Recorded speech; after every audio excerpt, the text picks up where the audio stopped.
There are moments when we find ourselves still, sitting quietly or lying alone, and the world seems to pause.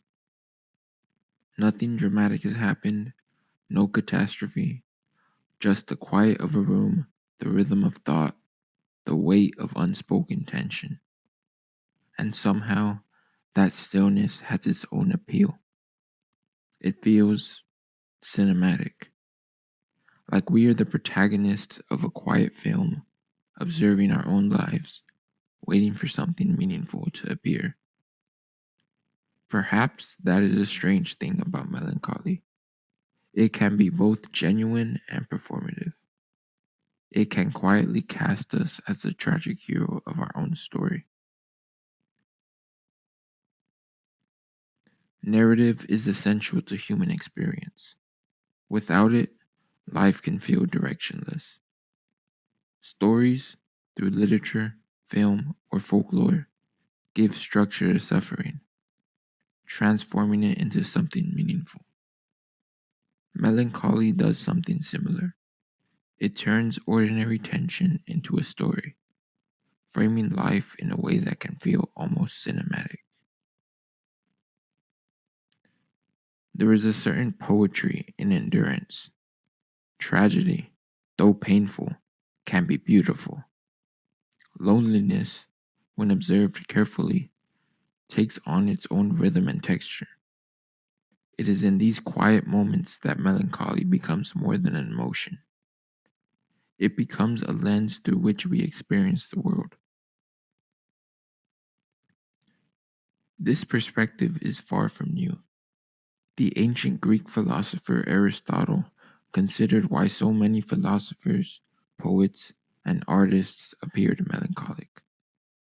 In early medicine, melancholy was linked to an excess of black bile. But beyond the physical explanation, it came to signify reflection, creativity, and depth of thought. Sadness, in this sense, was not merely suffering, it was meaningful. Literature has long explored this connection. Characters defined by introspection, isolation, or quiet suffering appear across cultures and eras. In No Longer Human by Osamu Dazai, the protagonist navigates the world through a lens of melancholic observation, unsure where authenticity ends and performance begins. Melancholy becomes more than a feeling, it becomes part of identity. Film extends this idea further.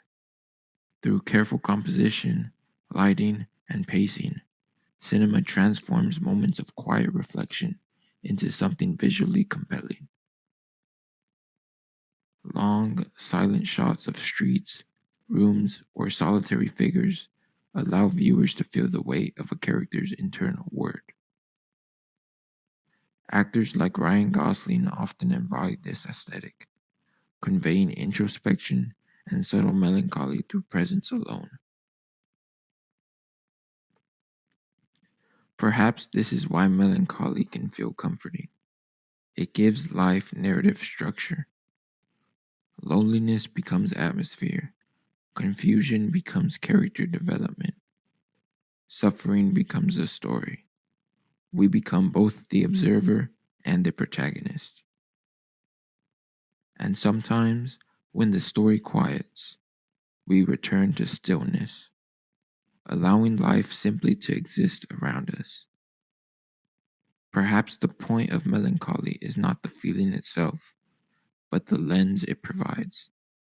Through it, even tension and uncertainty gain form, rhythm, and meaning. And in that, there is a strange beauty.